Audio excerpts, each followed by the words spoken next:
Hello, this is Joe with Smoking Joe's Pit Barbecue, and you are listening to the Barbecue Central Show. Start the game! Let's go!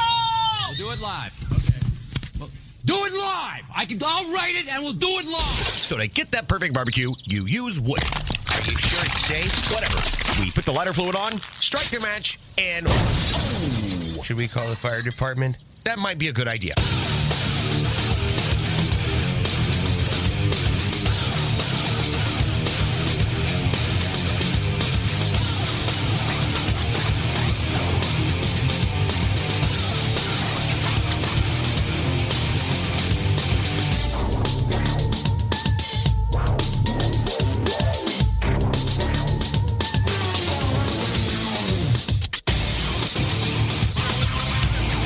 Welcome to the really big Barbecue Central show.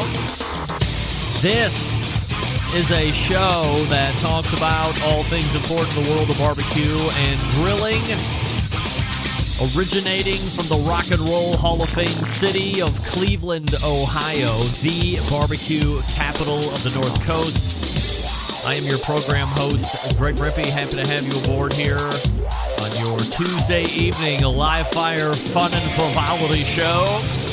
If you want to jump in on the show tonight, I'm happy to have you. Last week, after what was a months-long drought of no calls in, Dino Dan from California called in, and we had an actual caller top of the second hour. So if you want to match what Dino Dan did, here's how you do it. You can get in touch with the show by calling 216-220-0966. Email Greg at the BBQCentralShow.com. On the Twitter and Instagrams at BBQ Central Show. Anything else you want to find out about the show can be found at the main website, thebbqcentralshow.com. And here's what's happening. Coming up in about 12 minutes from now, first Tuesday of the month. We are now in August, if you can believe it. I remember when we were talking about mid-March, and we were wondering if we were ever going to see April. There's one of my favorite social media posts by a guy that I'm not going to remember. Leslie Jordan, I think is his name. And he's like, it's still March. How many days in March? I'm talking to my friends. Right. That guy. And I remember thinking, we might never see April. Lo and behold, it is the very beginnings of August, and 2020 remaining at rapidly coming to a close, as I've said before and before and before, and I'll say it again before the year's out, trust me, a number of times. The 2020, regardless of everything else, and it's not, I almost diverged into something that I probably shouldn't have. But I'm here to tell you that regardless of everything else that is going on in the world today, 2020 still rapidly coming to a close. You can count on that. If nothing else, you can count on that. Coming up in the first interview segment, because it is a first Tuesday of a month, of course, that brings a visit from Malcom Reed and How to Barbecue Right. Lots of stuff to talk about Malcom with, not the least of which is his new benchmark of subscribers now surpassing 1 million, if you can believe it. So we'll talk to Malcom about the big crossover through that threshold. And we'll talk some food as well. And we'll get his take on competition stuff, college football, and Naked and Afraid TV shows, all the fun stuff with Malcom, of course. So that'll be Malcom Reed here in a few minutes. And then 35 past the hour. We had to do a little shuffling here. Normally, the other second Tuesday of the month guest is Sam, the cooking guy. He is not going to be in this evening because he is celebrating his 35th wedding anniversary with his wife, so we wish them congratulations. Easy to see why Sam had to bow out and skip the show. So we did a little rebook, if you will. Robyn Lindars, the typical third Tuesday of the month guest, along with Stephen Reichlin, has graciously accepted a book into this show this evening. Now, you would recall, if you're a follower of the recurring guests, that Robyn and Stephen were hung up in the whole computer blow-up scene from 2 weeks ago. So we were going to go without a Robyn in July, but I said, hey, Sam has an anniversary. I have an open slot. Do you want to slide in since you didn't see July? And she said, absolutely. So here's what's going to happen. 35 past the hour, Robyn Lindars is going to slide in. Sam, the cooking guy, is going to go in the second hour, the third Tuesday of the month, and that is his option. I recommended that perhaps we just go right through August into September, and no reason to rebook. And he said, no, I want to make sure that I am good and holding up his end of the bargain where he can, or agreement, or whatever you want to call it. So he's going second hour, third Tuesday of the month. Robyn Lindars will be in about 30 minutes from now. So that way we're locked and loaded with recurring guests, although they are a little bit out of order, but I'm gracious on both ends to Robyn and Sam for making all of this happen. Then we'll move to the second hour of the show. And Rusty Monsoon, the new latest and greatest embedded correspondent from the great city of Utah, mentioned it last week, or actually I prompted him because I didn't really know too much about it. And that was a company called Lion Energy. And they're into solar, and I believe they sponsor Pitmaster's podcast, if not both the Anthony Lujan and Rusty Monson's cooking team. They're separate teams. So that would be two potential sponsorships. I might be talking out of school here, but there's some kind of a relationship there. So I've become almost endlessly fascinated with Lion Energy and what they're doing and what it's all about. So I reached out to a guy by the name of Steve DeShazer and said, hey, DeShazer, and said, would you like to come on the show? Let's get the background. Let's talk about the products. Let's see where they actually fit, because I think there was some confusion last week that Lion Energy, at least some of their products, might be able to usurp a generator in a trailer type setting, and I don't think that's what we're talking about here. We're not talking about a trailer type setting like those big 30, 40, 50 footers or anything. But if you bring a Honda generator or a Raptor generator or one of these things that make a lot of noise, you want to get away from the noise altogether, you want to be more green, perhaps that's even greener, then this is an option that is 100% real, 100% a opportunity for you to look into. So Steve is going to be on, and we'll be talking about Lion Energy. And then to close out the show, a semi-recurring guest, friend of mine and friend of the show, owner of Cali BBQ in Spring Valley, California, Sean Walchef will join me. Sean is unique in the fact that within this time of many different restaurants struggling to stay open, also closing, they've been able to pivot into digital. They've done it very well, perhaps better than anybody else that's doing it in the space, and they are looking to grow. So the questions to Sean are going to be, how are you doing that? How do you get better at digital and being digitally hospitable, as that's the name of his podcast, Digital Hospitality? And is there anything else new going on that he needs to let us in? I heard something about a ghost kitchen. I'm not sure exactly what that is. You might be able to talk on that. But Sean is growing. Cali BBQ is growing amidst the landscape of restaurants that have not been able to transition into something else or to be of service in a different way than they would normally function through traditional brick and mortar and dine-in experiences. Very, very interesting, and I want to talk to Sean about that. There's your show. Don't forget, you can follow me socially at BBQ Central Show on Instagram, Twitter, TikTok, and Snappy Snaps /BBQ Central Show on Facebook, where you can also see a live video stream here on this show. Don't forget, the live video stream, when it ends here this evening, is immediately archived. You can go right back and watch it. For instance, if you missed the look behind the scenes tour that I gave you last week, where I took the camera and walked around the whole deal, you're getting a dual shot here, face on, and then it looks like behind the scenes right now, but I did a little bit bigger tour last week, so you can go find that show and watch that video if you want. If you didn't see it earlier on my show Facebook page or through other social media venues, as of 3:15 p.m. Eastern Time this afternoon, the American Royal has officially canceled the barbecue cook-off for 2020. Not happening.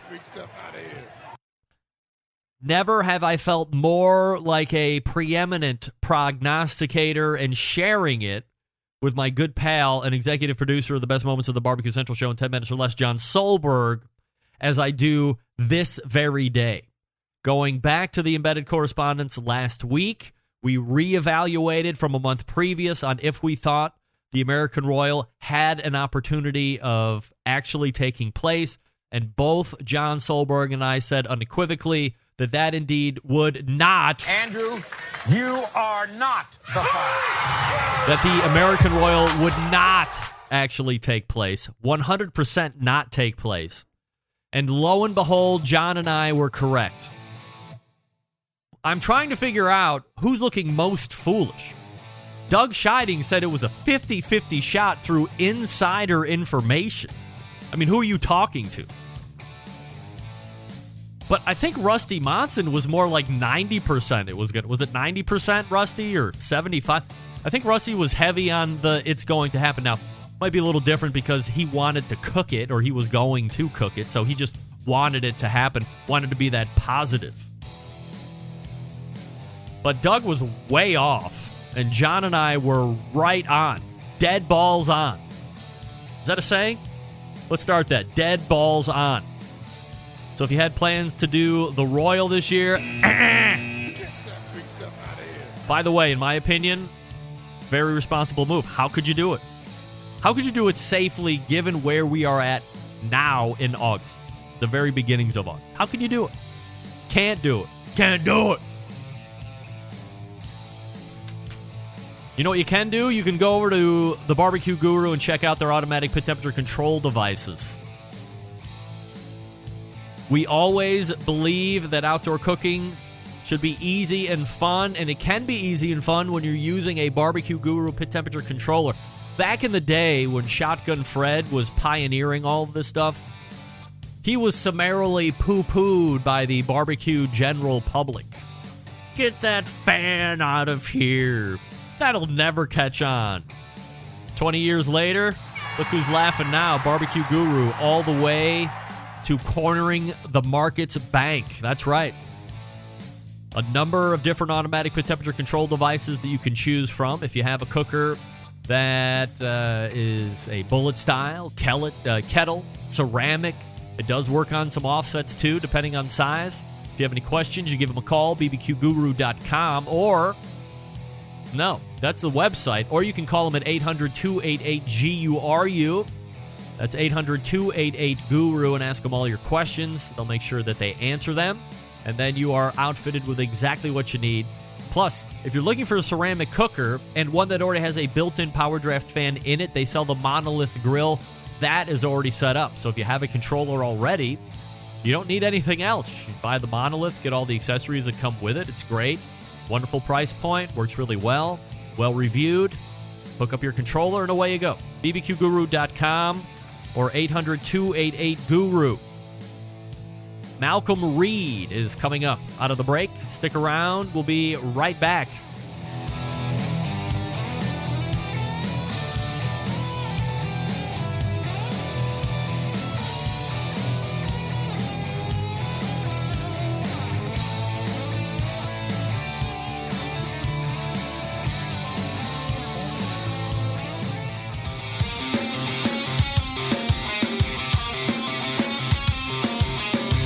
Broadcasting live from the BBQ Central Show studios in Cleveland, Ohio. You're listening to the BBQ Central Show. Once again, here's your host, Greg Rempe. Hey, welcome back. This portion of the show being brought to you by Butcher's Barbecue, makers of award-winning injections, marinades, rubs, seasonings, barbecue sauces, grilling oils. All of Butcher Barbecue products have been tested vigorously in all forms and fashions. You can go to butcherbbq.com and stock up right now. You betcha. Always trust your butcher. All right, first Tuesday of the month means a visit from the creator of probably the most heavily trafficked YouTube page on the face of the earth, or channel, that being Malcolm Reed. Hey, Malcolm, how are you, pal? I'm great, Greg. How's it going, man? We are doing absolutely fabulous. Appreciate you making time as always. And first things first, when we talked last month, what the hell is going on with that? Okay, there we go. There was like 3 boxes of Malcom. I mean, I love to see all Malcom all the time, but, sometimes it gets a little overloaded. That was a little overloaded there. We were talking last month about how the month previous or a couple months previous, you were out on a fishing trip. Look at me. This is unbelievable. There you are. We were talking about a fishing trip that you and some other dudes took. Like Heath Riles was also there, and you spent some time in the wastebasket throwing up because you caught a case. Well, again, we agree that it wasn't your fault. It was Heath's fault for getting sick. You caught the whiff. And then inevitably, it was just going to happen, right? I mean, you were going to be throwing up because that's kind of what happens. Then we were talking last month. Again, you were somewhere else. You did the segment remotely, which I certainly appreciate, instead of backing out like saying the cooking guy for some measly 35-year wedding anniversary or whatever that's all about. And you were going right back out on the water with your wife, with your son Michael in tow, hoping against hope that you weren't going to be catching the same kind of conditions. So we got to do the check-in and see, how did it actually go? It went fantastic, man. We had Great. Smooth seas. Everybody caught fish, so we had a big time. It was a lot of fun. All right, so let me ask you this. Congratulations, of course, are in order because How to Barbecue Right has recently crossed over the 1 million subscribers mark. In fact, at 5 or 6 o'clock this evening when I was doing a double check, you were currently at 1.02 million subscribers. And for anybody that gets into YouTube, Malcom, and really decides to make a run at it, I have a pathetic YouTube presence, but I'm not leveraging it in a similar fashion that you were. Like, YouTube is like the space for you. You've been able to leverage it and build the brand out of it and all this other stuff. For me, it's like an afterthought. I throw some show archives up there, and the podcast feed is my own personal YouTube. That's what I want. I want the downloads from the podcast. You want the views from YouTube. In regards to the crossing that million threshold, comparing it to winning a barbecue contest or the birth of Michael or marrying Rochelle. I mean, a lot of major life moments that we could look back and say, how does it compare? How does it compare to some of the other things that have happened in your life? It is just another thing we did, man. I never fully expected to get there. So, the fact that we got 1 million subscribers, it's pretty cool, but still got to keep paying the bills. It's not like money fell from the sky. Oh, that wasn't it. That you hit 1 million, and all of a sudden, money just starts being sent to you magically. There was no parade. There was no key to a city. It was just another day. So, hey, now we got to hit 2 million, man. We got some work to do. Now, you did get a little piece of hardware from YouTube. They sent you like a million YouTube subscriber plaque or something like that. Yeah, you get the gold play button when you hit 1 million, and it's it's like in a little plaque. It's framed. That's pretty deep. Something for your hard work from the YouTube recognizes. But now they just tell you to get to work on 10 million. So did you? Were you? I remember when Sam the cooking guy was getting ready to cross that threshold a number of months back. He's now since crossed 2 million, if you can believe it.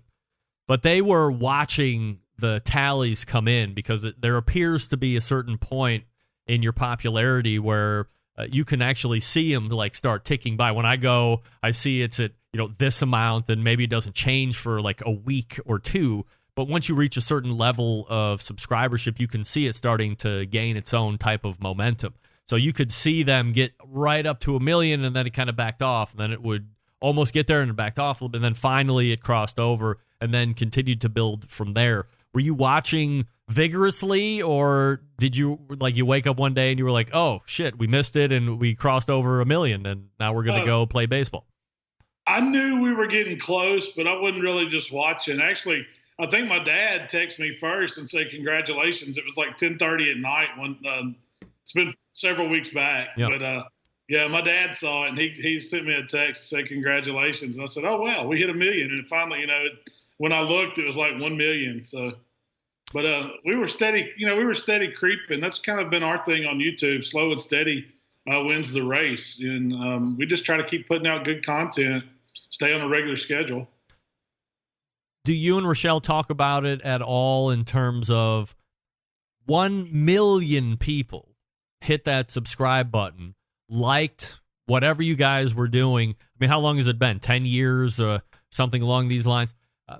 Where through that time frame, 1 million people have crossed your path and decided that whatever you were doing at whatever time they were crossing your path at, liked it enough to hit the subscribe button, and now you have amassed an army of 1 million YouTube subscribers. I mean, few people probably can really make that claim legitimately. Yeah, it doesn't seem real. I mean, when you think about it, I don't feel like a million people are subscribed to something I do. I really don't. I feel blessed that many people care about it and actually watch it and come back. That's the big thing. We get a lot of repeat viewers. It's not just subscribe, one and done type thing. It's like people trust us to put out, good information that they can, enjoy and cook along with. And so that's enough for me. If one person was watching and getting something from it, I would still do it. That kind of dovetails into a question. If this was Malcolm Reed doing some kind of I don't know how big of an arena you have in Hernando, Mississippi, but, let's say it's a 20,000 seat arena. And once a week, you show up in the middle of the arena like a rock star, but you're going to be cooking in front of 20,000 people. Would it feel different for you to do that every week live versus having 1 million subscribers watch you on a YouTube channel? I don't think I could do that. Really?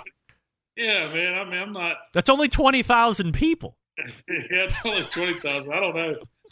It takes some getting used to. I mean, you don't realize it when you're recording a video and you're putting it on YouTube, or you don't really realize. I'm sure it's like you in the show. You don't realize how many people are actually listening when you're doing it. But if they're right there in front of you, it's a whole different ballgame. Well, I remember when I was doing the live broadcast from the MBBQA a couple of years ago in Fort Worth, and I was sitting across from Jess Pryles. This might have been the second day of broadcasting, and I realized, because I had live guests in that room with me, and I'm sitting across the table from a bunch of people, and I was feeling a feeling that I had never felt before. And I couldn't put a finger on it. I wasn't really paying too much attention to it. And then I was sitting across from Jess Pryles. We got halfway through the interview. And then finally I was like, hey, I know why I feel so weird. Somebody's actually sitting across from me and can actually evaluate if I'm doing this right, doing it well, if everything I've ever done that they've seen on the internet has somehow been a smoke and mirrors, or I say it's live, but it's all doctored up and pre-recorded. This is actually happening, and it was a totally different feel for me. I wasn't nervous per se, but I didn't realize why there was a non-familiarity with doing the show, because I had done the show a billion times before, and no big deal, but that's what it was. So I agree. I mean, you got out in front of 20,000 people live doing a cooking show. That's a big difference than setting up a camera and garnering a huge audience like you have, but it's still just you and Rochelle and the squirrels and whatever else is in the backyard. That's right. Yeah. There's been times, where I have people come over, they'll want to hang out and watch, and it's even a little more challenging then, even though I know it's being recorded and Rochelle can edit it. I don't always get it right, and I'm sure you would probably get a kick out of watching all the outtakes and all the raw footage that she gets, because it's probably pretty comical. Is that something that we could look forward to with 2 million subscribers? We could see the blooper reel of how to barbecue right over time? We need to start getting her to just put a collaboration of all the bad stuff together so we can put it out there and folks can see what it's like when I screw up, because she does make me look really good. Malcolm Reed joining me here on the show, howtobbqright.com, the website, of course, on YouTube, How to Barbecue Right. So go ahead over there and subscribe if you haven't already. Did you guys do anything special to celebrate? I know there was a trip that's supposed to be going to Hawaii that's probably on hold that Michael picked if we got to 1 million here. You guys got to 1 million, but what did you guys do special, if anything?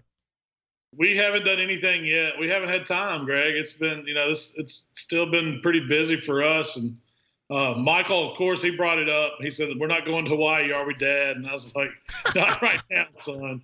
We will, but it's going to be, it's going to be a minute before I get on a plane to go that far for sure." Yeah, Michael's meanwhile in his room steaming like, "Oh, right. How convenient we're crossing over 1 million in the midst of a pandemic." You're like, oh my goodness.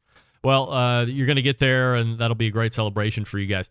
One of the things that I had heard in the last podcast I listened to, that Killer Hogs and How to Barbecue Right getting a new headquarters down there in Hernando. So had you been on the lookout for new space for a while, or is it like anything in real estate nowadays where there's a lack of inventory for everything, so you got to be on the lookout, you got to be ready to buy and move? We've been looking. We were going to build, and a piece of property that came up that we really wanted. The day we scheduled to go look at it, sold out from under us. And so we kind of backed up and punted, and then this building we found it. It wasn't even listed at the time, but we asked if it was still available, and it was, luckily. And we went and looked at it, and it's just the perfect fit for us. So it's going to give us some room to have a better podcast office, basically. More space for us to do classes. It's got some warehouse space. They even have a little bit of room to open up some retail. So I'm looking forward to, creating that headquarters to where somebody wanted to come visit How to Barbecue Right, they'd actually have a place to come and just kind of see what we do. The thing that pisses me off the most, Malcolm, is, and I don't want to downplay how big or how not big Hernando, Mississippi is, but you have fiber that is going to be hitting that place. Is it hitting your house, or is it going to be hitting the new headquarters? Both. It's hitting my house tomorrow. What? Next month, the internet's going to be crazy fast. There will be no lag. Oh, my goodness. I mean, fingers crossed. I am literally in a fairly large metropolitan area. Willoughby is technically a suburb of Cleveland. I don't know if I'm in the greater I think I am in the greater metropolitan Cleveland area. And I moved to a better part of the neighborhood. And my internet has virtually remained the same. My upstream is at best 25 megabytes. What is fiber going to get you up and down? 1,000 both ways. Holy crap! Malcolm Reed is going to be in you're going to be streaming in 4K if your processor can do it, right? I mean, that's easily.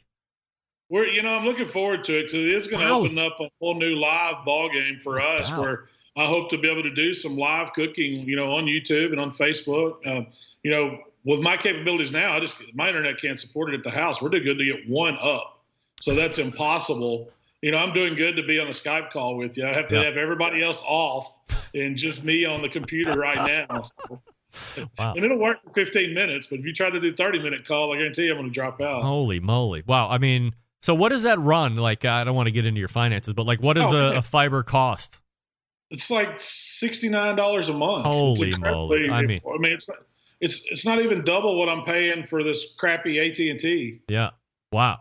Well, I got to get fiber at some point. Maybe we're going to resell this house next week, and I'm moving to Hernando too. I mean, I'll move for the fiber. 1,000 up and down is a tremendous speed that I don't think I'll ever see. Wow, that's absolutely fabulous. Well, I can't wait to see what it's like when we link up next week.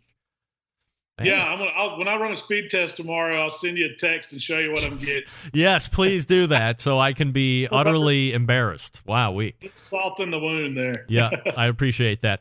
Now, let me ask you, from a branding standpoint, How to Barbecue Right, obviously the nameplate of the YouTube part and the website, of course, but then you have a Killer Hogs competition team. You have Killer Hogs Rub. Was there any, or has there ever been any talk between you and Rochelle about phasing out the Killer Hogs portion of it, at least on the product side, and making it How to Barbecue Right, the rub, or the How to Barbecue Right jerk rub, or something along these lines to not. I'm not saying that there's any confusion whatsoever, but to keep it, synchronous within the brand. Has there ever been a talk about that? No, I mean, as far as that goes, I'm going to keep Killer Hogs Barbecue going forever. I mean, that's my barbecue team, and I don't plan on ever retiring from the competition side. So I wouldn't change those products because they're geared more towards competition. Now, we have started doing some other branding, not under really How to Barbecue Right, but under Malcom's line. And, so I've done the Cajun seasoning and the jerk seasoning and things like that. And so I'm going to be releasing some other stuff under that. But, How to Barbecue Right is kind of just the media side of it, I guess you would say. It's the social media, the YouTube, all the other stuff that goes with it. And we kind of let that be the mothership of the business, and the rest of the brand we just kind of build under it. That's all. It may be totally wrong. We're not business people. We don't know, but the mothership, like the 1993 Thunderbird, right? That's it, man. Right. Love that. The American Royal just canceled earlier today around 3:30 Eastern time. You still think college football is going to be happening? They tell us it is, and I'm counting on it. I'm hoping. I've got my fingers crossed. Our governor actually made he came on TV, or he was all over the place in Mississippi today saying how much he wanted football to play in Mississippi and for the colleges and the high schools and all that. So I have faith that we're going to see some form of it. Whether it be fans in the stands, who knows? Will you be required to wear a face mask if you go to a game? I'm hoping you do wear one. But I don't know what it's going to be like, but I'm counting on football, man. I don't know if I can get through the fall without football. Well, it seems to be a target that continues to move around. There were schools here just today that were set to go back in person, and they have just declared that they're going virtually, at least for the first half of the year. So we'll see how that goes. My daughter is a senior in high school, so there's a lot of consternation by a certain portion of her class that wants to go to school for that senior year. My daughter's way more of an academic than I ever was, and she's already into some college classes and stuff like that. So for her, it's, she was going to be spending a lot of time at the community college anyway, taking those classes versus the high school. But it's certainly got to be a tough deal for kids that are reaching pinnacle moments, 8th grade going into 9th grade or graduating college, stuff like this. How do you think it's going to play out for competitions? I mean, you have the biggest ones that stepped aside this year. There's been other ones that have come here and there, but do you think this is going to weed itself out at some point? No, well, I don't think we're going to see any big competitions for the near future at all. It may be, we'll be lucky if we get some next year, the way things are going. Of course, you hope that this they find a cure for this virus or a vaccine, or it plays out, but we really don't know. I'm seeing, some of the smaller contests they're still having, but anything that's really drawing and counting on a lot of people to attend, there's just no way you can do it right now. I mean, I understand it as a cook or as someone that would want to organize something like that. That's a lot of risk to assume. Sure. When, you go expecting that many people to show up and something was to go wrong. I mean, nobody would want that. Malcom, talk to me about the TV show Naked and Afraid. Is this like your favorite TV show or what? No, it's not my favorite show, but I do catch myself stopping and watching it sometimes just to see the extremes these people put themselves through. I don't know. I mean, some people call us crazy for barbecuing out in the summer in the heat and all that, but can you imagine getting dropped off in the middle of nowhere with basically nothing, not even clothes, and expecting to just go out there and let the bugs eat you alive and survive off the land? I can't imagine for 1 second getting dropped off anywhere fully geared out with clothes, and then by choice saying I want to be matched up with a stranger with no wares to fend off creatures and so forth. Maybe they give you a flint to attempt to try and make a fire, but you still have to know how to make a freaking fire. And oh, by the way, everybody's naked. Like, what does being naked prove outside of the fact that you just have no clothes on? To me, I think they're just trying to get a little wilderness get down on tape, if you know what I mean. But other than that, I don't even know, what it adds. I don't either. I definitely wouldn't want to expose myself to the elements like that. I heard that. I know. Can you imagine me and you are out there naked and afraid and it's cold? I mean, we're forced to cuddle. I mean, how weird is that? I'd freeze. I'd tap out. I've told Michelle when we watch this. As soon as they put me out of the truck, I'm out. That's right. I wouldn't even make it. I wouldn't make it 5 yards. That's right. 5 yards, and Malcolm's calling it out for Naked and Afraid, no doubt. Malcolm Reed has crossed 1 million YouTube subscribers over there at How to Barbecue Right. If you're not one of them, head on over and smash that subscribe button right now. And you can also find him here on the first Tuesday of the month on the Barbecue Central Show. Malcolm, always appreciate the time, my friend. Thanks, Greg. We'll see you next month, man. All right, there he is, Malcolm Reed, right there from How to Barbecue Right. Always appreciate Malcolm taking the time out and spending it here with this show. And I agree. I just don't understand that whole concept of that show, Naked and Afraid. Good for you being a survivalist. Put some clothes on. Please. Can you please put some clothes? Is that possible? Robyn Lindars is coming up right after this. I'll talk to you quickly about Green Mountain Grills.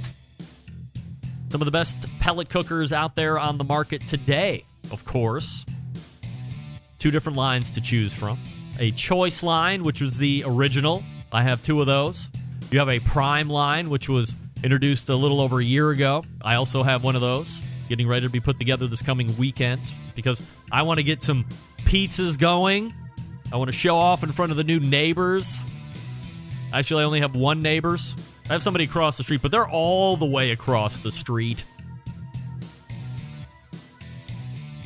So choice or prime, what's the differentiator here? Where if you're somebody that likes tech, you like the ability to see inside the pellet hopper and inside the cooking chamber, prime line is going to be more your alley. Spend a couple $100 more, whatever. If you don't want the tech, if you don't need that, you can save a couple $100. You can go choice line, still the same models, just not the same line. So you have Jim Bowie and the Daniel Boone in both lines. Both accommodate that pizza oven, which is great. And then if you want something ultra portable, as Malcolm's talking about football taking place potentially still, which I doubt. A Davy Crockett, super portable. You can put it in the back of trucks, vans, SUVs. If you don't have a traditional power outlet, plug it into the 12-volt in the car. You're ready to rock and roll. You're not sacrificing a tremendous amount of capacity for portability. Head on over to the website, greenmountaingrills.com. Check out everything that they have. They got rubs and sauces and pellets as well as other accessories. So make sure you check them on out and get ready to rock and roll with the Green Mountain Grills. Looking forward to doing pizza. I think I might use Urban Slicer's pizza dough this coming weekend as well. Sent me some of those to test out. You know, I'm going to go Neapolitan pie in that Green Mountain Grill pizza oven insert. Hopefully Robyn Lindars is getting ready to check in, and we'll talk to you here in just a minute. Stick around. We'll be right back.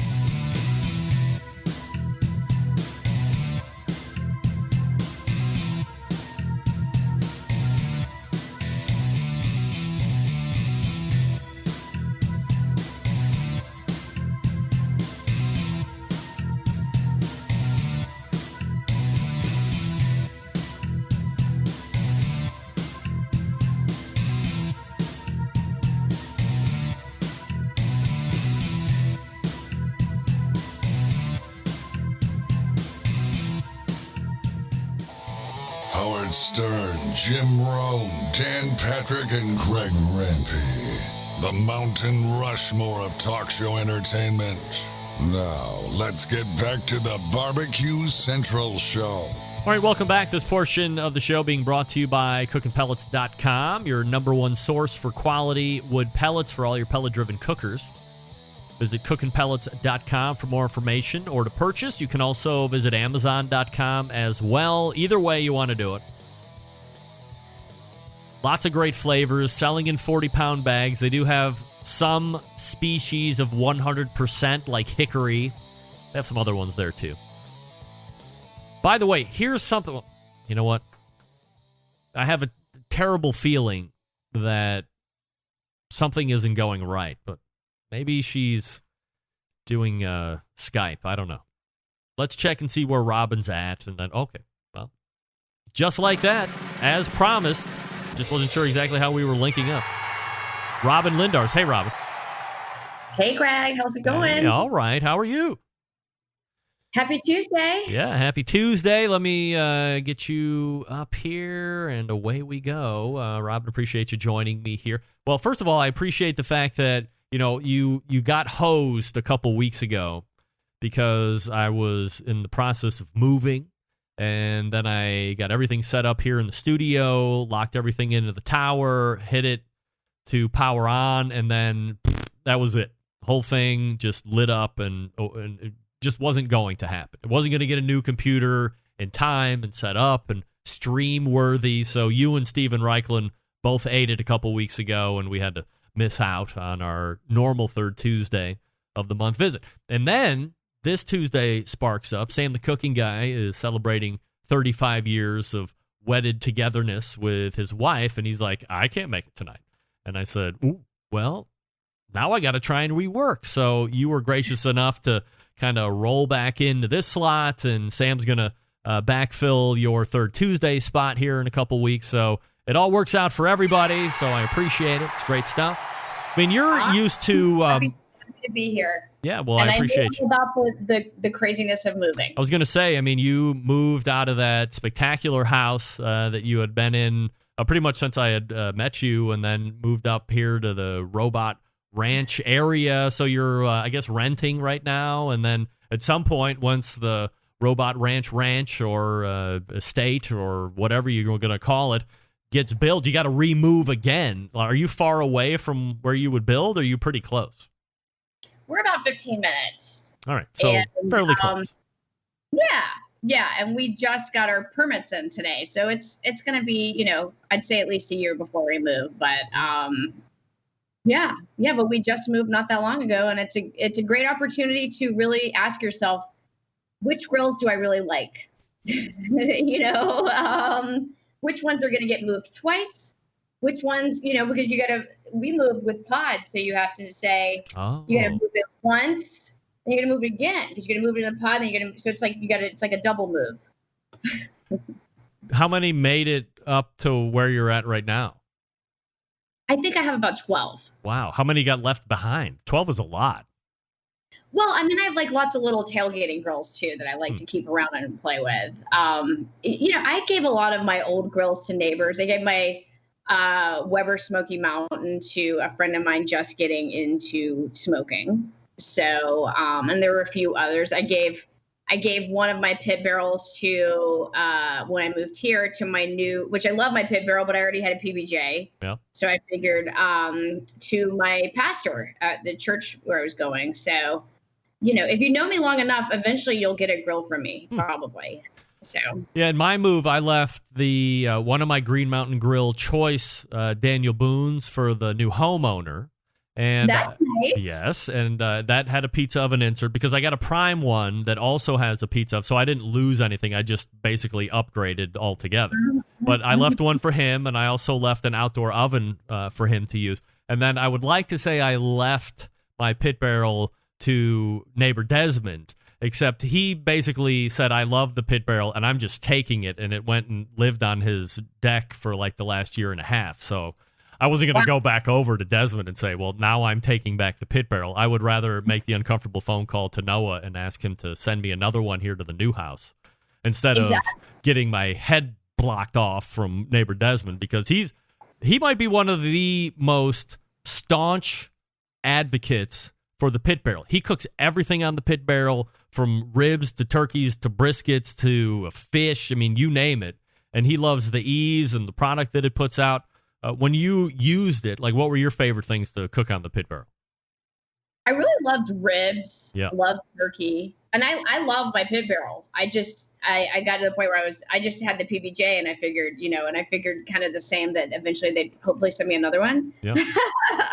But I just think, especially for turkey, and chicken, so versatile. But they really they sprinkle like unicorn dust and whatever it is they put in the pit barrel, because everything in it is good. So I see why people get really excited fanatical, if you will. Yeah. Kind of like people do with an egg. Like it's very like when you get it, you're like, oh my God, I love this grill. It's awesome. It produces amazing food. So I get it for sure. And lamb in a pit barrel is probably the only way anybody should be eating lamb. It was the first way I had it, so perhaps it was one of those fall in love moments. But I remember Noah handing me a chop and saying, here, just shut up and put this in your mouth. It's going to change your life. And I took my first bite, and it was literally hook, line, and sinker right after that. And it's the only way that I'm going to cook it. Look at this. We got a guest coming into the show. It's Hunter, everybody. Hey, Hunter. How are you, pal?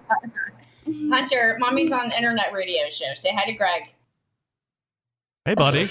Are you a fan of live fire cooking or no? You like Do you like to cook on your grill? Yeah. He likes making faces. I can tell you that. Look at this guy.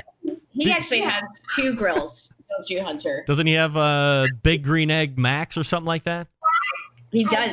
You do. Yes. You do. Yeah. What's your favorite thing to cook on the Big Green Egg Max, Hunter? Hot dogs or hamburgers? Tooth Fairy coming? Go ask Daddy, please. He's asking me to buy a video game. I'm sorry. He's supposed to be in bed right now. Hey, it's the summer. It's like the never-ending summer, by the way. I don't know what school is like. We haven't seen school in such a long time. Yes. Right? Nobody knows what school is like.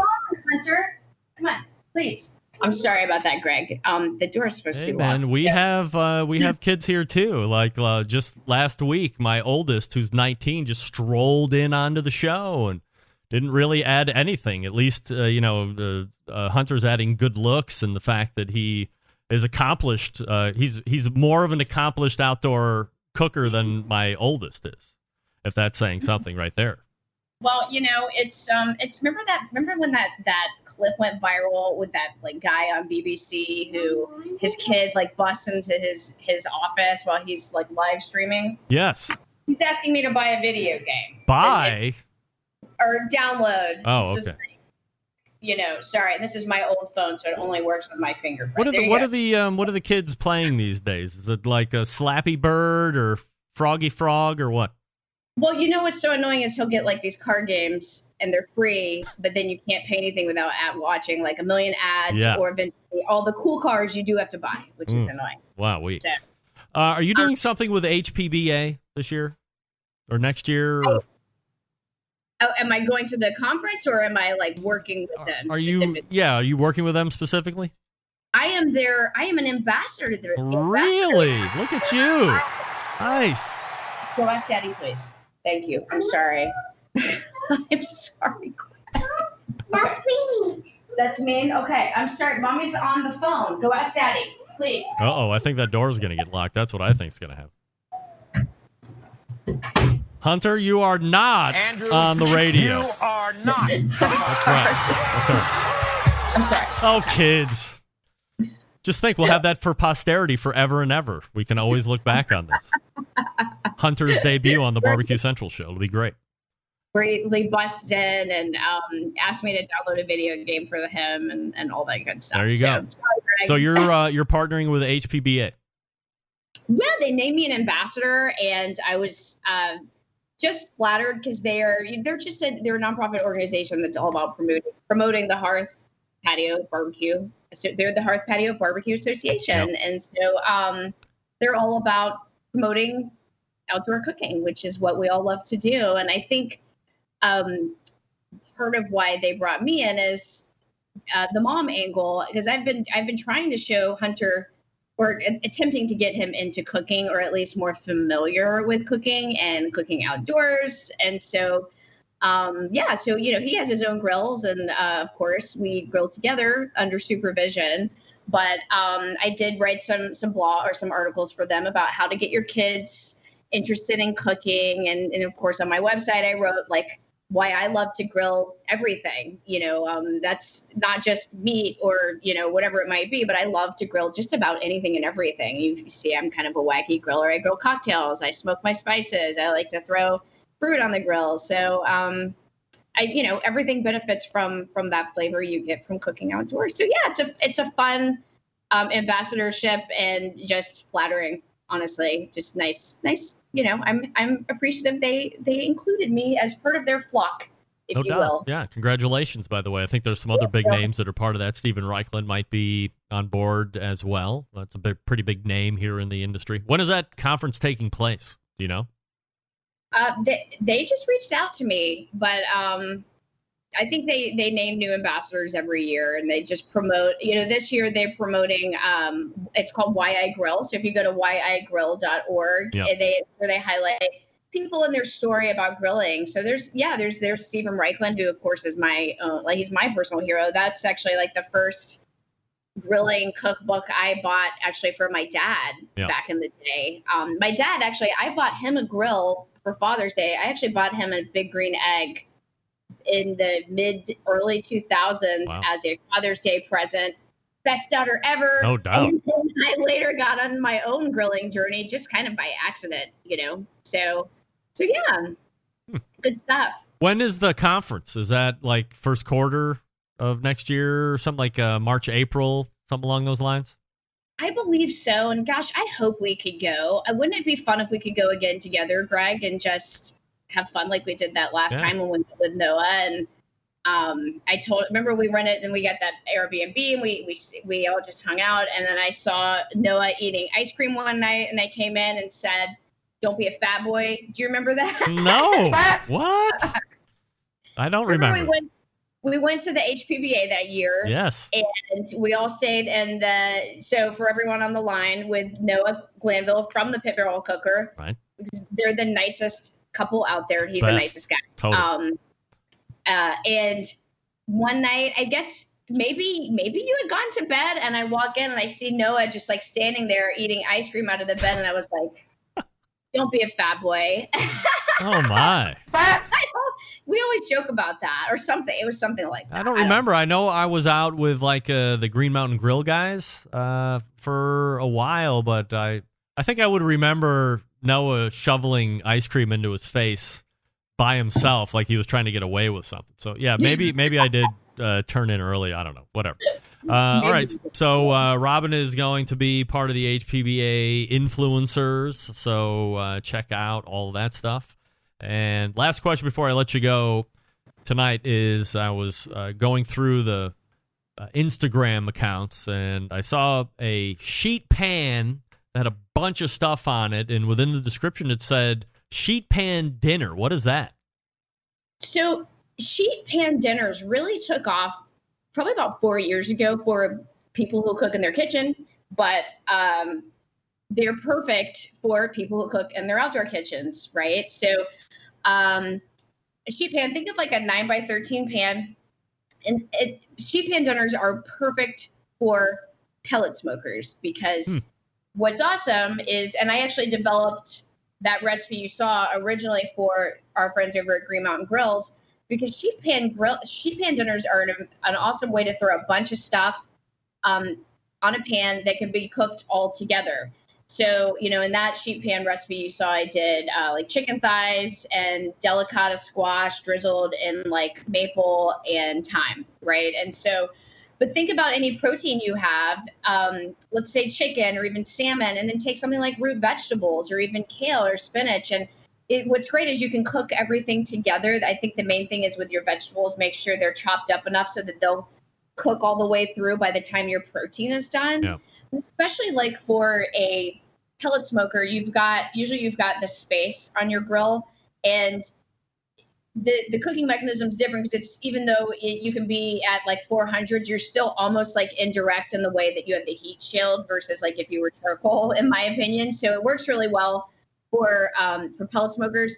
It can work really well on your gas grill too, because it can fit. And I think like the same version of that, like on an egg or a Kamado, would be like when you cook in cast iron, so like a one pan meal, just throw stuff together where all the flavors are complementary. But, for those who are thinking of trying this is a great way to use up what you have in the fridge. Maybe you're like, I have this vegetable, and I have this protein, throw it together. And usually you can make stuff in less than 30 minutes. So I'm all about easy peasy. So see what's in season. This time of year, you have so many awesome types of squash, or like summer squash or zucchini, maybe even like some roasted tomatoes, like different neat stuff you can do, or even do kind of like a sweet and savory. Like I love like throwing stone fruit in with maybe, then at the end you can add some goat cheese and some herbs or nuts, or, I like to mess around with all that stuff. But I think sheet pan dinners, the parting thought on this is that it's a great way to kind of use up what you have and force yourself to kind of get creative and do what you can come. It's like Chopped at your own house, right? Chopped house version. And it's just by yourself, so you win every time, no matter what. You win every time. Hey, best. Don't be like me and go on national television and have an oyster debacle. Right, no doubt. I like to do all my trial and error on national television. Yes, that's what's separating the men from the boys right there. I mean, you go out and you just throw something up against the wall on national television. I mean, that's balls right there, no doubt. We love that here on this show. You can find Robyn over at grillgirl.com. Check out and try a sheet pan dinner. Share it and tag her and tag me. We'd love to see it. And on the third Tuesday of the month, not this month, but every month going forward, you can find Robyn right here on the show. Robyn, appreciate you filling in tonight, and we'll see you in September. And thanks for having me, and thanks for accidentally having Hunter. Yes, of course. He's a delight. All right. Little dictator That's talk. right. Thanks, There she everyone. is, Robyn Lindars from Grill Girl. The little dictator, as she said. Hey, man. You can't control those kids, man. There's something else. Doing what they do. Oh, I gotta find the social media stuff here. We didn't connect the way I thought we were going to connect, so I wasn't able to check the chat while we were going up here and then throw them up. Hey, I'll talk to you quickly about Pits and Spits if you're looking for a pellet-style cooker or a traditional offset. Pits and Spits has been doing it since 1983 in Houston, Texas. Pits and Spits sets itself apart by using heavy 7 and 10 gauge steel in every cooker, fully welded construction that you can feel when you use the unit, and a 304 stainless roll top lid on the front shelf for every single smoker. Why does that matter? Well, by using higher quality materials, Pits and Spits smokers reach and maintain temperatures, allowing you to worry more about the meat than the heat. By providing a fully welded smoker, you don't have to worry about gases and smoke leaking out of the barrel or about the grill rattling apart as you move it through the backyard. And by using 304 stainless, you're getting an heirloom quality product that you are able to pass down to the kids. Where some companies focus on being a low-cost provider, Pits and Spits focuses on craftsmanship and using quality materials. Are there cheaper ways to manufacture their products? Sure. But they don't like tack welds, cheap stainless, and electronics that you can't trust. Having in-house manufacturing gives them complete control of their design and standards. It's not something you're going to find in a product that's brought in overseas. Their steel supply is being used in some of the harshest environments, so you know it's going to perform under any circumstance and condition, and their controllers are made right here in the USA. So they're able to give you unimpeded transparency into the programming. Pits and Spits has a dealer network across the country, but if there isn't one close to you, feel free to give them a call at 844-650-6250. That's 844-650-6250. Whether you're a backyard grill master looking to cook steaks for the family or a competition team smoking 50 racks of ribs, Pits and Spits has a product for you. You can check them out on their website, pitsandspits.com, or see their pits in the wild across social media at their handle at Pits and Spits. Let's wrap the first hour. Stick around. We'll be right back.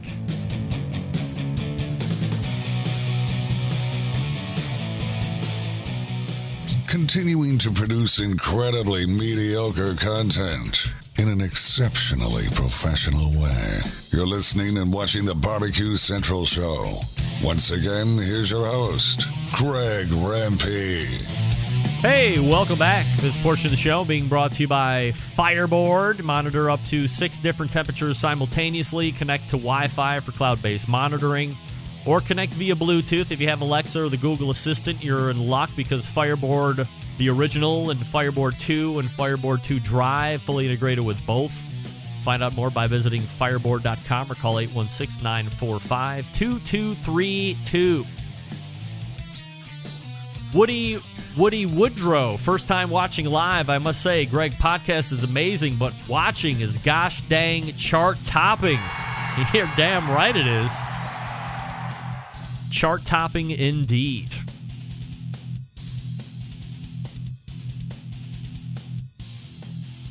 The Anthony Lujan, great first hour. Yes, it was. Looking forward to a better second hour. Stick around, be right back.